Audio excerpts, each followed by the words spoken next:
Hello everyone, welcome to study IQ। इस video में मैं आपको बताऊंगा कि जो IBPS PO का इंटरव्यू होने वाला है उसमें करंट बेस्ड क्वेश्चंस किस तरह से पूछे जा सकते हैं और उसके लिए आपको क्या आंसर देना होगा, किस तरह से आपको तैयार रहना होगा। आइए वीडियो को शुरू करते हैं। तो आपसे बजट के बारे में पूछा जा सकता है, बजट का बैंकिंग सेक्टर पे क्या इम्पैक्ट होगा, क्या प्रभाव होगा, what will be the impact of the budget on the banking sector. तो अगर आपसे पूछा जाए तो आप किस तरह से आंसर करेंगे इसका, आइए कुछ पॉइंट्स मैं आपको बताता हूँ। अक्सर आपने देखा होगा कि बहुत सारे हाउसिंग प्रोजेक्ट होते हैं जो स्टॉल हो जाते हैं, रुक जाते हैं, राइट। तो जो बिल्डर्स होते हैं वो उन प्रोजेक्ट को पूरा नहीं करते हैं, और जब वो प्रोजेक्ट पूरे नहीं होंगे तो बिल्डर उन्हें सेल नहीं कर पाएंगे। सेल नहीं कर पाएंगे तो जो उन्होंने बैंकों से लोन लिया हुआ है वो नॉन परफॉर्मिंग एसेट में कन्वर्ट हो जाएगा।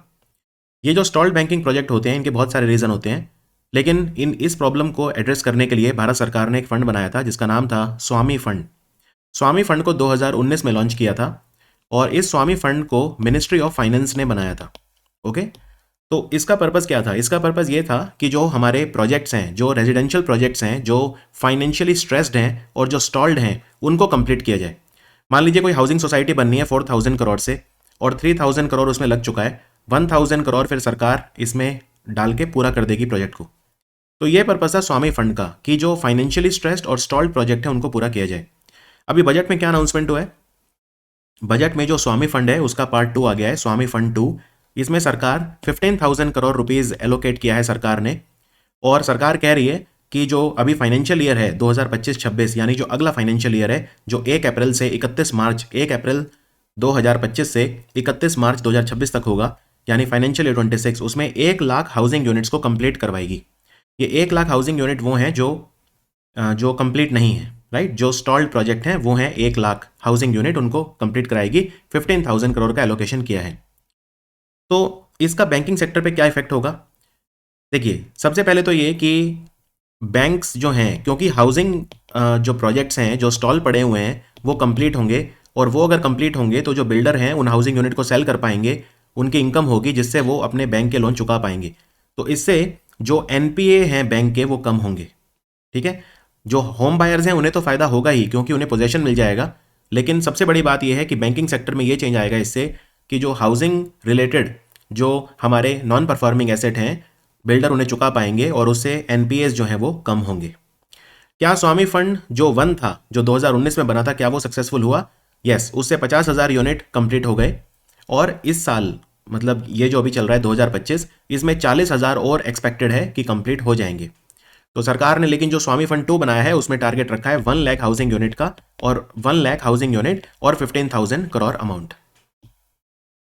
तो स्वामी फंड 2 का क्या फायदा होगा? इससे बैंक्स को क्या होगा? बेनिफिट होगा by reducing the stress from the stock housing projects.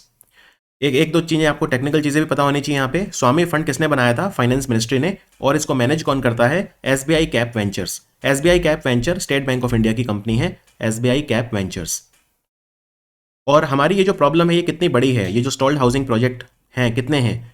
तो प्रॉप इक्विटी एक कंपनी है, लिस्टेड कंपनी है ये। इसने कहा कि भारत के 44 सिटीज़ में 5 लाख ऐसे स्टॉल्ड प्रोजेक्ट्स हैं, रुके हुए प्रोजेक्ट हैं जिन्हें हमें कंप्लीट कराना है। इन 5 लाख में से सबसे ज़्यादा नोएडा में है, ग्रेटर नोएडा में 76,000, उसके बाद सबसे ज़्यादा थाने में है, और तीसरे नंबर पर गुरुग्राम में है।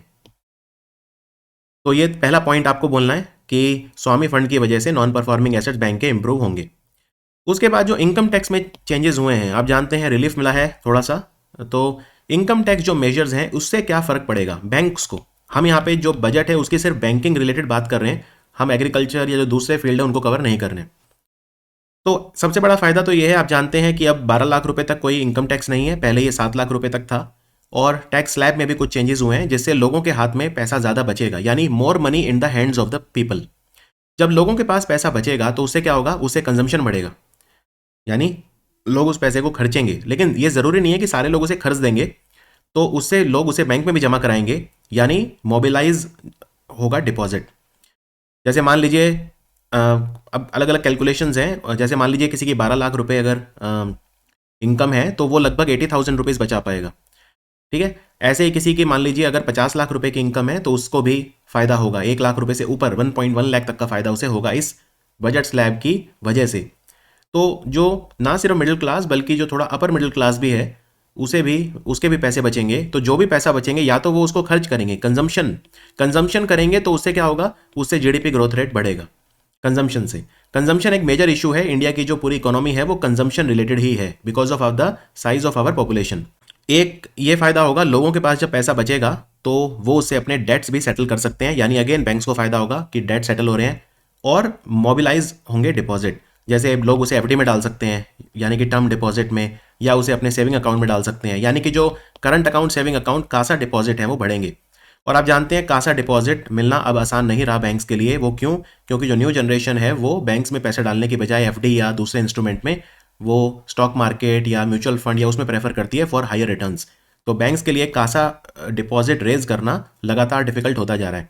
इसी प्रॉब्लम को सॉल्व करने के लिए फिर बैंक दूसरे तरीके अपना रहे हैं। जैसे फॉर एग्जांपल बैंक्स जो हैं आजकल बॉन्ड बहुत ज़्यादा इशू कर रहे हैं, तो बॉन्ड्स डेट इंस्ट्रूमेंट, तो उसमें बॉन्ड इशू करते हैं, उसके बाद पब्लिक उनमें इन्वेस्ट करती है, बैंक उन्हें फिर एक सर्टेन इंटरेस्ट रेट प्रॉमिस करते हैं। तो इस तरह के बैंक्स जो है इनोवेटिव तरीके अपना रहे हैं। तो क्या फ़ायदा होगा? डिपॉजिट बढ़ेंगे। एक ये फ़ायदा होगा, बजट्स की वजह से डिपॉजिट बढ़ेंगे, डेट्स जो हैं लोगों की वो कम होंगी। टीडीएस में भी थोड़ा रिलीफ मिला है, आप जानते हैं। तो जो सीनियर सिटीजन के लिए है वो 1 लाख कर दिया है, और जो अदर इंडिविजुअल है उनके लिए 40,000 से बढ़ा के 50,000 कर दिया है। इसका क्या मतलब है रिलीफ का? इसका मतलब ये है कि बैंक आपके ऊपर टैक्स तब तक डिडक्ट नहीं करेगा जब तक आपका एनुअल इंटरेस्ट इनकम 50,000 रुपये कम से कम ना हो जाए। आपने मान लो बैंक में पैसा डाला और आपका जो इंटरेस्ट का फ़ायदा हुआ आपको वो लेट से 45,000 हुआ, तो उस पर आपको कोई इंटरेस्ट नहीं लगेगा। बैंक डिडक्ट नहीं करेगा, टीडीएस डिडक्ट नहीं करेगा जब तक 50,000 आपकी इनकम नहीं हो जाती, और अगर आप सीनियर सिटीजन हैं तो फिर 1 लाख नहीं हो जाती। तो इससे भी जो डिपॉजिट को लेके सेंटीमेंट है वो इंप्रूव होंगे और डिपॉजिट मोबिलाइजेशन बढ़ेगा। इन सबको लेके जब हमारे financial services secretary mister M Nagaraju, ये department of financial services ministry of finance में सेक्रेटरी हैं, इनसे पूछा गया कि कितना आपको लगता है डिपॉजिट मोबिलाइज होगा, सरकार ने जो इनकम टैक्स में रिलीफ दिया है, टीडीएस वगैरह में जो रिलीफ दिया है, तो 40 से 45,000 करोड़ का उन्होंने कहा एक एस्टिमेट दिया है। 40 से 45,000 crore. More money in the hands of people means more deposits and more consumption both. उसके बाद बजट में और भी बहुत सारी चीज़ें हैं जैसे जिससे बैंक्स को फायदा होगा, जैसे क्रेडिट ग्रोथ मतलब जो बैंक लोन देते हैं, जो एडवांसेस देते हैं, उनमें भी इंप्रूवमेंट देखने को मिलेगा, खास तौर पे एमएसएमई सेक्टर में। वो कैसे? तो सबसे पहले जो क्रेडिट गारंटी कवर है एमएसएमईज के लिए वो बढ़ा दिया गया। अब ये क्रेडिट गारंटी क्या होती है ये मैं आपको बता देता हूँ एक बार।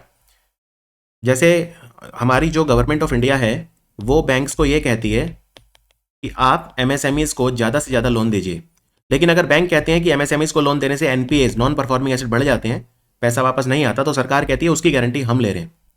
इसको बोलते हैं क्रेडिट गारंटी। तो उससे क्या होगा, बैंक्स डरेंगे नहीं एमएसएमई को लोन देने में, क्योंकि सरकार ने गारंटी ले ली। तो सरकार की जो पुरानी गारंटी है वो कितने की थी? 85% अप टू 5 करोड़। यानी जो पुराना credit guarantee trust fund for MSME बनाया था, इस स्कीम को हम बोलते हैं CGTMSE, यानी credit guarantee fund trust for MSME sector. तो ये जो स्कीम आई थी, ये पुरानी स्कीम है, इसमें 5 करोड़ रुपए था पहले एक, यानी कि एक माइक्रो या स्मॉल एंटरप्राइज जो है 5 करोड़ रुपए तक का कोलेटरल फ्री लोन ले सकता था, और अगर वो नॉन परफॉर्मिंग एसेट में कन्वर्ट हो जाए तो 85% सरकार बैंक्स को रिइंबर्स कर देगी। अब ये अमाउंट बढ़ा दिया गया है, अब ये 10 करोड़ कर दिया गया है, यानी बैंक्स के पास लोन देने की अपॉर्चुनिटी बढ़ गई है। बैंक्स अब ज़्यादा लोन दे पाएंगे, यानी बैंक के बिजनेस में ग्रोथ देखने को मिलेगी, राइट? क्योंकि क्रेडिट गारंटी बढ़ा दी है 5 करोड़ से 10 करोड़, यानी अब बैंक 10 करोड़ रुपए तक का कोलेटरल फ्री लोन एमएसएमईज को देंगे, और उसमें वो चिंता नहीं करेंगे क्योंकि सरकार ने 85% तक उसको कवर किया हुआ है। इनफैक्ट स्टार्टअप्स में भी क्रेडिट गारंटी बढ़ा दी है। स्टार्टअप्स में पहले 10 करोड़ तक थी और अब 20 करोड़ कर दी है। तो ये एक और अच्छी अपॉर्चुनिटी है बैंक्स के पास। इतना ही नहीं, जो एक्सपोर्टर एमएसएमई हैं, जो बहुत अच्छी एमएसएमई है जो एक्सपोर्ट करती हैं, उनके लिए भी कवर ये 20 करोड़ रुपए कर दिया है। ठीक है, तो माइक्रो और स्मॉल एंटरप्राइज के लिए 10 करोड़, एक्सपोर्ट ड्रिवन एमएसएमईज के लिए 20 करोड़ और स्टार्टअप्स के लिए 20 करोड़। तो इससे बैंक्स के पास एक अच्छी अपॉर्चुनिटी है कि वो अपना लैंडिंग बिजनेस ग्रो कर सकते हैं। और ये जो credit guarantee fund trust for MSME है, ये किसने स्टार्ट किया था? ये मिनिस्ट्री ऑफ एमएसएमई ने सिडबी के साथ मिलकर स्टार्ट किया था। मिनिस्ट्री ऑफ एमएसएमई ने सिडबी के साथ मिलकर स्टार्ट किया था सन 2000 में। 2000 ईयर वॉज 2000 जब ये स्टार्ट किया था। तो इसमें 10 करोड़ रुपए तक माइक्रो और स्मॉल एंटरप्राइज लेंगे तो 85% तक की गारंटी सरकार ने ली हुई है। उसके बाद क्या ये फंड सक्सेसफुल रहा? Credit guarantee fund trust for MSE क्या ये सक्सेसफुल रहा? यस। अगर आप फाइनेंशियल ईयर 2024 में देखें तो ये जो इन्होंने अमाउंट दिया 2 लाख करोड़ रुपए तक की गारंटी इन्होंने ली हुई है सारे एमएसएमईज में मिला के। फाइनेंशियल ईयर 23 में ये अमाउंट 1 लाख करोड़ था और उससे फाइनेंशियल ईयर 22 में ये 56,000 करोड़ था, यानी ये लगातार बढ़ता जा रहा है। इससे पता चलता है कि बैंक्स का बिजनेस भी बढ़ रहा है क्योंकि क्रेडिट गारंटी अमाउंट जो है टोटल वो बढ़ता जा रहा है, राइट। एक और चीज कर दी है, अगर मान लीजिए कोई एमएसएमई वुमेन ओन्ड है, हमारे जो नए मिनिस्टर है एमएसएमई के जीतन राम मांझी, उन्होंने अनाउंस करा अगर कोई एमएसएमई वुमेन की है, वुमेन उसकी ओनर है, तो 85% गारंटी की बजाय सरकार 90% गारंटी ले रही है। समझ में आया? तो 90% है क्योंकि 27 लाख के आसपास ऐसी एमएसएमई है इंडिया में जो वुमेन ओन्ड हैं, तो उनको फिर ऑब्वियसली बैंक और ज़्यादा मोटिवेट होंगे लोन देने के लिए। तो नॉर्मल बैंक के लिए, नॉर्मल जो एक बैंक है कोई भी, तो वो किसी भी कंपनी को 85% तक की गारंटी दे रहा है, लेकिन अगर वो वुमेन ओन्ड है तो 90% तक, ठीक है। मैक्सिमम अमाउंट वही रहेगा 10 करोड़ माइक्रो और स्मॉल एंटरप्राइजेस के लिए, लेकिन क्रेडिट गारंटी में थोड़ा सा एक रिलीफ वुमेन के लिए ज़्यादा है। उसके बाद जो नई डेफिनेशन आई है एमएसएमई की, इससे भी बैंक्स के पास बहुत अच्छी अपॉर्चुनिटी है लोन देने की, राइट। तो क्या है वो, अब आप देखिए माइक्रो एंटरप्राइज किसे कहते हैं। माइक्रो एंटरप्राइज, ये पुराना है तो पुराने वाले को मैं रिपीट नहीं करूंगा, ठीक है, मैं अभी रिवाइज्ड वाले को करूंगा, यानी जो अभी आया है। अगर मान लीजिए आप एक छोटी सी इंडस्ट्री स्टार्ट करते हैं, मान लीजिए अपने घर में ही आप कुछ इंडस्ट्री स्टार्ट करते हैं, आपकी इन्वेस्टमेंट अगर 2.5 करोड़ रुपए तक है और आपका सालाना कारोबार यानी आपका रेवेन्यू जितने का आप सामान बेच रहे हैं वो 10 करोड़ रुपए तक है एक साल का, तो हम उसे कहेंगे लघु यानी माइक्रो एंटरप्राइज। अगर आपकी इन्वेस्टमेंट 25 करोड़ रुपए तक है और आपका सालाना रेवेन्यू 100 करोड़ तक है तो हम उसे बोलेंगे स्मॉल एंटरप्राइज। अगर आपकी मान लीजिए इन्वेस्टमेंट 125 करोड़ तक है और आपका सालाना कारोबार 500 करोड़ तक है तो उसे बोलेंगे मीडियम एंटरप्राइज। अब इसका फायदा क्या होगा? इसका फायदा ये होगा, ये आप देख सकते हैं लिमिट बढ़ा दी है, यानी अब बहुत ज्यादा इंडस्ट्रीज आएंगी इसके एम्बिट में, क्योंकि पहले 250 करोड़ था फॉर एग्जांपल, यानी जिस कंपनी का रेवेन्यू 250 करोड़ से कम है वो मीडियम है, लेकिन अब जिसका रेवेन्यू 500 करोड़ से कम है वो मीडियम है, यानी नंबर ऑफ इंडस्ट्रीज बहुत ज्यादा एक्सपोनेंशियली बढ़ जाएंगी, राइट, जो मीडियम एंटरप्राइज होंगी। इसी तरह जो स्मॉल एंटरप्राइज है वो भी बढ़ जाएंगी, क्योंकि पहले 50 CR था वो 100 है। तो नंबर ऑफ इंडस्ट्रीज जब बढ़ जाएंगी एमएसएमई, तो उससे बैंक्स को ज्यादा बड़ा पूल अवेलेबल है लोन देने के लिए। और बैंक्स एमएसएमई का नंबर अगर बढ़ गया तो उससे बैंक्स को फायदा क्यों है? क्योंकि बैंक्स को तो एमएसएमई को लोन देना ही है, क्योंकि 40% प्रायोरिटी सेक्टर लैंडिंग होता है, उसमें एमएसएमई भी आते हैं, राइट। तो जो नॉर्मल शेड्यूल्ड कमर्शियल बैंक होते हैं उनको 40% अपना जो लोन देने के लिए अमाउंट उनके पास है 40% उनको प्रायोरिटी सेक्टर्स को देना होता है, उसमें एमएसएमई भी आते हैं। ऐसे ही जो हमारे स्मॉल फाइनेंस बैंक हैं या रीजनल रूरल बैंक हैं उनको 75% प्रायोरिटी सेक्टर लैंडिंग होता है, अगेन उसमें एमएसएमई एक बहुत इंपॉर्टेंट रोल प्ले करते हैं। तो जब एमएसएमईज का नंबर बढ़ जाएगा तो एमएसएमईज को लोन देना भी इजी हो जाएगा, एमएसएमई की जो हमारी क्रेडिट लिमिट है जो प्रायोरिटी सेक्टर की उसको अचीव करना भी इजी हो जाएगा। तो एक अच्छी अपॉर्चुनिटी क्रेडिट ग्रोथ की बैंक्स के पास है। उसके बाद इस बजट में एक और चीज़ है, वो है क्रेडिट कार्ड। जो माइक्रो एंटरप्राइजेज हैं उनके लिए क्रेडिट कार्ड, क्योंकि माइक्रो एंटरप्राइज जो होते हैं बहुत छोटे होते हैं, इनके पास उतनी बैंडविड्थ नहीं होती, उतना पैसा नहीं होता, तो लोन एक बहुत बड़ी प्रॉब्लम इनके पास आती है, क्विक लोन, और वो उन्हें नहीं मिल पाता अक्सर जो फॉर्मल बैंक हैं उनसे। तो उनके लिए एक क्रेडिट कार्ड है, इसमें 5 लाख रुपए की लिमिट होगी। ये उन माइक्रो एंटरप्राइजेस के लिए है जो उद्यम पोर्टल पर रजिस्टर्ड हैं, उद्यम portal of the ministry of MSME. तो 10 लाख कार्ड इशू किए जाएंगे इस स्कीम में और क्रेडिट कार्ड की लिमिट होगी 5 लाख, राइट। इसके अलावा जो 5 लाख फर्स्ट टाइम एंटरप्रेन्योर हैं जिनमें वुमेन, SC, ST ये भी कवर्ड हैं इस स्कीम में, तो इन्हें अगले 5 साल में सरकार 2 करोड़ रुपए तक का टर्म लोन देगी। तो अगेन ये सब अपॉर्चुनिटीज हैं बैंक्स के पास क्रेडिट ग्रोथ की। तो ये था हमारा बजट में जो पॉजिटिव्स जो थे बैंकिंग सेक्टर को रिलेटेड। क्या कोई बजट में मिस्ड अपॉर्चुनिटी थी बैंकिंग के लिए जो हम कर सकते थे? मे बी FDI लिमिट को हम इंक्रीज कर सकते थे। जो हमारे सरकारी बैंक है उनमें 20% होती है सिर्फ FDI लिमिट, हम उसको बढ़ा सकते थे। उससे जो हमारे सरकारी बैंक हैं, जो पब्लिक सेक्टर बैंक हैं, उनमें ज़्यादा इन्वेस्टमेंट आता, ज़्यादा ग्रोथ के चांसेस थे, ज़्यादा एक्सपेंशन के चांसेस थे। वो शायद एक कहीं ना कहीं मिस्ड अपॉर्चुनिटी थी। कुछ लोग एक्सपेक्ट कर रहे थे कि FDI लिमिट को बढ़ाया जाएगा, 20% है सरकारी बैंकों के लिए, उसको बढ़ाया जाएगा। फिर इंसॉल्वेंसी प्रोसेस को और अच्छा स्ट्रीमलाइन करने के लिए कई बार मांगे उठती रही हैं। Insolvency and bankruptcy board of India है हमारे पास सरफेजी एक्ट लगता है, हमारे पास डेट रिकवरी ट्राइब्यूनल्स हैं, बट कहीं ना कहीं अभी भी वो प्रोसेस काफ़ी कॉम्प्लिकेटेड है। तो जो इंसॉल्वेंसी प्रोसेस को स्ट्रीमलाइन करने के लिए कुछ ऐसा कोई खास अनाउंसमेंट नहीं हुआ।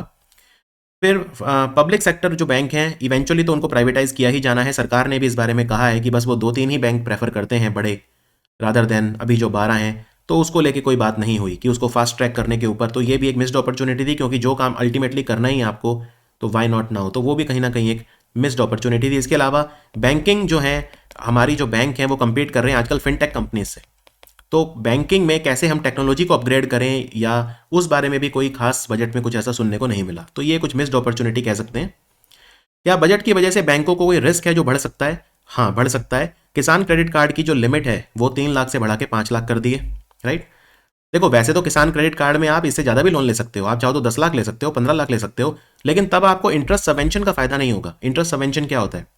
किसान क्रेडिट कार्ड जो होता है उसमें ये होता है कि आपको जो इंटरेस्ट रेट होता है वो कम होता है, ये डिफरेंस होता है। इंटरेस्ट रेट कम कैसे होता है? तो इंटरेस्ट रेट 7% होता है किसान क्रेडिट कार्ड में। जो भी आप लोन ले रहा है, कोई किसान, मान लो किसी किसान ने लोन लिया, तो 7% उसे ब्याज देना है, और अगर वो सही टाइम पे चुका देगा उसे, तो उसको 3% का इंटरेस्ट सबवेंशन मिलता है, यानी जो इफेक्टिव रेट ऑफ इंटरेस्ट है उसे सिर्फ 4% भरनी है। That's it. 7% है वैसे तो, इनफैक्ट वैसे तो 9% होता है, 2% हमारी सेंट्रल गवर्नमेंट उसे पहले ही कम करके 7 कर देती है, लेकिन अगर वो उसे भी टाइम पे चुका देता है तो 3% का उसे इंटरेस्ट सबवेंशन मिलता है, तो 4% उसे भरना होता है। तो 5 लाख जो मैं लिमिट बता रहा हूँ वो मैं इंटरेस्ट सबवेंशन की बता रहा हूँ, मतलब अगर वो 5 लाख से ज़्यादा का लोन लेगा, मान लो कोई किसान 7 लाख का लोन ले रहा है किसान क्रेडिट कार्ड के थ्रू, फिर उसे ये इंटरेस्ट सबवेंशन का फायदा नहीं मिलेगा। तो किसान क्रेडिट कार्ड में जो इंटरेस्ट सबवेंशन की लिमिट है वो 3 लाख से बढ़ा के 5 लाख रुपए कर दी है। तो इसका कुछ नुकसान क्या हो सकता है? कुछ एनालिस्ट का कहना है कि इससे नॉन परफॉर्मिंग एसेट बढ़ सकते हैं। अगर मार्च 2024 तक आप देखें तो किसान क्रेडिट कार्ड के थ्रू जो लोन है देवर अराउंड 9.81 लाख करोड़, लगभग 8 करोड़ किसानों को उससे फायदा हुआ। 9.81 लाख करोड़ के लोन किसानों ने लिए हुए हैं किसान क्रेडिट कार्ड से। अभी एचडीएफसी बैंक ने भी चिंता जताई थी कि नॉन परफॉर्मिंग एसेट बढ़ रहे हैं लगातार एग्रीकल्चर में, और एग्रीकल्चर क्रेडिट भी बढ़ रहा है। एग्रीकल्चर क्रेडिट अगर आप देखें तो लगभग 22 लाख करोड़ हो गया है, 22 lakh crore, which makes up for 13% of the total bank credit. तो एक एनपीएस को लेकर थोड़ी सी चिंता बढ़ सकती है because of the increase in the interest subvention limit of the KCC loans from 3 lakh to 5 lakh. तो ये था हमारा करंट बेस्ड क्वेश्चंस का फर्स्ट पार्ट।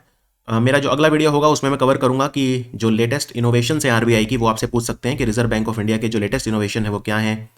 उसमें हम देखेंगे जो जो इनोवेशन है, बहुत सारे इनोवेशन है वो हम देखेंगे। तो ये आपको वीडियो कैसा लगा जरूर बताइए, और अगर आप किसी स्पेसिफिक टॉपिक पे चाहते हैं कि मैं कवर करूं इंटरव्यू के लिए, समय बहुत कम है, तो भी आप मुझे जरूर बताना। जाने से पहले आपको बता दूं कि मेरा बैंकिंग अवेयरनेस का करंट और स्टैटिक दोनों का कोर्स आता है, इंटरव्यू में काफ़ी हेल्पफुल हो सकता है आपके लिए। तो इसका लिंक मैंने नीचे डिस्क्रिप्शन में दे दिया है। मेरा डेली करंट अफेयर्स का कोर्स भी आता है, बेस्ट सेलर, तो उसको भी आप कंसिडर कर सकते हैं। आपसे मिलता हूं सेट नंबर 2 में। Thank you for watching study IQ।